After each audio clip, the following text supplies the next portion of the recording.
Lapsepõlvest rääkides meenub mul alati kaks asja.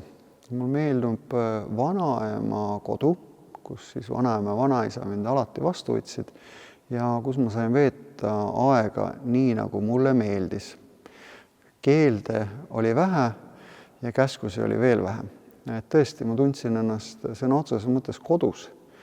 Ja esimesed kokkupuuted palveeluga, ehk siis sellise sisse pööratud mõttemaailmaga ma puutusin kokku just oma vanaema ja vanaisa kodus. Aga kui mõelda sellele ajale tagasi, siis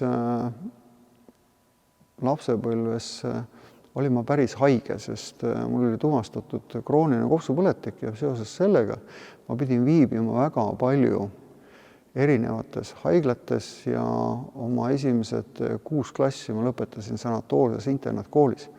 Ehk ma puutusin otseses mõttes kokku arstidega, õdedega, kes siis aitasid ja abistasid seal ja loomulikult teiste haigete lastega, kes siis analoogseid haigusi põdesid.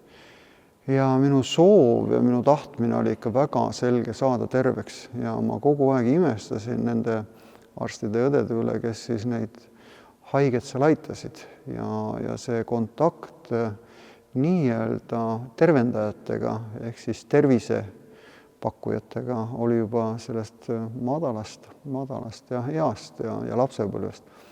Ehk siis minu vanaema, tema usuline taust ja minu enda elu lapsena haigena, et jõuda sellesse tervisesse ja eks ma ikka ütlesin ka mõne tervisepalve iseenda jaoks tollel ajal juba.